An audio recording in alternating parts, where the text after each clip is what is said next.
the She Loves to Plan podcast, the podcast for the time-poor entrepreneur, the business owner spinning too many plates, and the business mum who wants to feel more successful, more accomplished, and more organised, all whilst building a profitable business.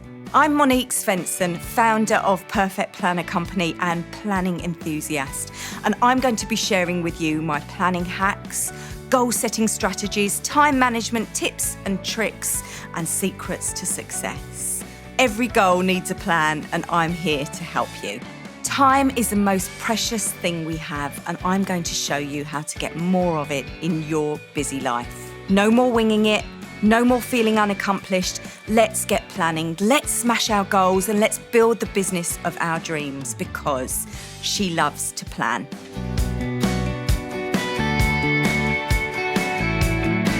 Hello and welcome back to episode 2 of the She Loves to Plan podcast. I'm so pleased you've come back and had another listen for episode 2. Today we're going to dive straight in and talk about planning. It is my favourite subject, and you'll realise as you go through these podcasts that everything will always come back to planning. I'm probably a self-confessed planner addict, and I hold my hands up. I can't help it. I have to plan everything. So you've probably heard the saying, a goal without a plan is just a wish. And it's so, so true. Because as I mentioned in the first episode, that if we have a goal, we definitely need a plan. We have to make those steps forward no matter what we are doing. So I'm going to talk to you today just a little bit about planning, just to be able to give you a few steps to get you started on your planning path. I'm going to talk about this podcast. So when I knew that I wanted to record a podcast, that was the goal. The goal of mine was to record a podcast. But I couldn't just come to a studio and record a podcast. It did need organising and it did need planning. So there had to be steps that I needed to take along the way. It ranged from creating a name for a podcast, to looking for graphics, to picking the music, to deciding on what those episodes would be. And there it went on and on and on. And each thing that I did was an actionable step that would move me forward towards my goal. So when you think about goal setting, it always needs to have steps, and the steps need to be really, really small, really, really manageable. Otherwise, you're going to get overwhelmed and you're not going to want to do it, and you're going to give up at the first hurdle. And that's what we don't want to happen. So as you can see, I'm here, I'm recording this podcast. I am accomplishing the goal because I took the steps and I made the plan, and then I went out there and took action. So when we apply this in just to everyday life, whether it's business, home life, personal life, no matter what it is, you have to plan. Yes, we need flexibility. Yes, of course, things can go wrong, and we do have to be really, really mindful of that, and also quite accepting, because life isn't perfect. Things aren't perfect, and plans aren't always perfect. I don't know if anybody ever watched Friends, and I was a massive, massive fan of Friends. And I remember when it first started, and there was this character, Monica, and I thought, oh my God, she is my hero. Here she is. She's bloody amazing. I want to be Monica, because she was so organised, and that's what she used to talk about. And there was this one episode I remember that she was talking, and she said, I've actually won awards for my organisational levels. And I thought, oh God, I want to be like her. She's so perfect. And anyway, the point is that it isn't perfect, and things do go wrong, and we can't all be Monica perfect. It doesn't work like that. But if you do have a plan in place, and you do have an idea, and you have clarity about where you want to go and what you actually want to achieve, when things go wrong and we have to take a step back, we know what the plan is, and we can always come back to it. And that's the thing. That's why having that plan in place is so important, because it's recognising, yes, things go wrong, but it's about having that self-discipline to be able to go, do you know what? It went wrong.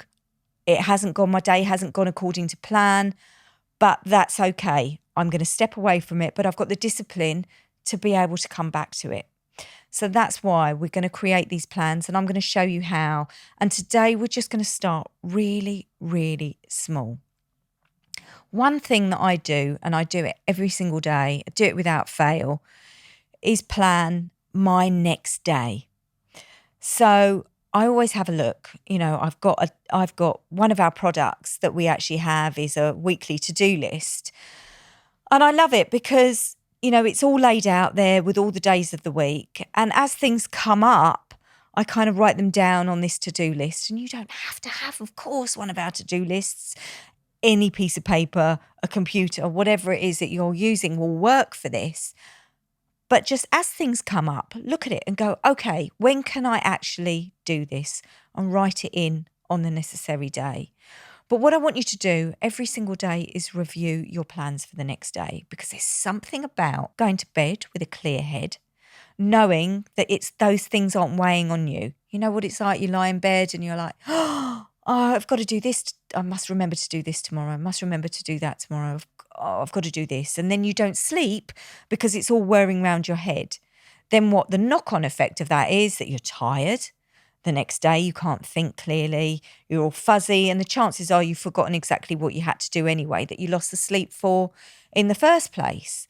So by writing these things down, and I know it just probably sounds so obvious, but just writing it down every single day, either before you go to bed, or it can be, I don't know, well, the kids might be on their computer games. They might be playing Roblox. That's what my daughter does and lives by, and I hate it. But, it, it just allows you actually to have a little bit of peace and a bit of time to think. Whatever it is, sitting with a cup of tea in the morning, it might be when you first wake up. Whatever it is, whenever you set that time for yourself, whenever you know that you've got the peace and the quiet to think clearly, it's just to sit down and write those tasks for the next day. Think exactly what it is that you need to get done. Now, if it's just in life, it might be that you might feel accomplished by making sure that the laundry's done, unloading the dishwasher, taking the dog for a walk, whatever it might be. These kind of things might be really important to you and potentially will overwhelm you. And if they do, write them down the day before. You can come down next morning ready to tackle your tasks and tick them off one by one. If it's business, make sure that you are doing something that moves your business forward. It might be really, really small. It might be a really small task. It might be, I'm going to send 3 messages out today to people that might potentially be interested in the product or the service or whatever it is that I have to offer. I'm going to contact one company today about a press release, or I'm going to contact somebody because I want to be a guest on their podcast. Whatever it might be, even if it's really, really small, but it leaves you feeling accomplished and leaving you in a position where you know that you are moving forward in some way. You are going to feel better. You're going to feel less overwhelmed. You're going to feel accomplished. And all of this is going to lead you towards the success that you want to have in your life. And like I say, this isn't to sort of belittle any of those kind of home tasks that we have to do as well. Because, as I talked about in the previous episode, life is so busy. And we do have to juggle many, many plates. We do have to spin so much in our lives. And it can be overwhelming and our heads can get full and it can get full of clutter. So just by doing this one small task each and every day, making it a habit, finding that time that suits you. So my task for you today is to pick that time. Is it before you go to bed?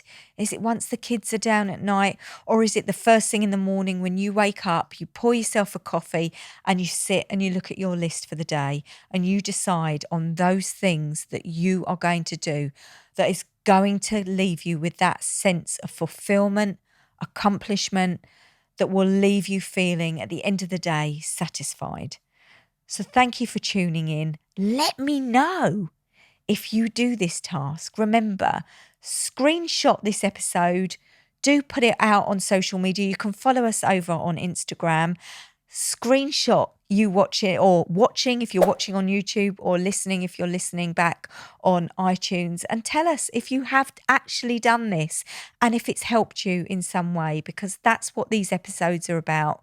We want to help you. I want to help you feel less overwhelmed, less exhausted, because we want to strive for a better work-life balance.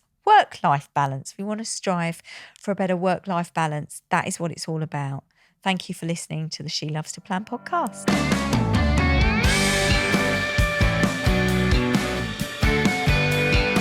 If you enjoyed this podcast today, why not hit subscribe?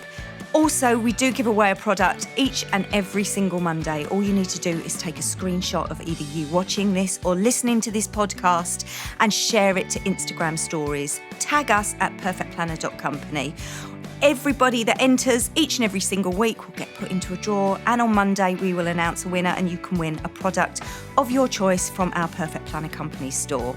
Also, if you love Facebook and you want to get even more value from me, do please come and join us in the She Loves to Plan Business Lounge, and you'll find us hanging out over there. Don't forget to hit subscribe and tell all your friends about the She Loves to Plan podcast. You can find us on all of the podcast platforms. Thanks for listening.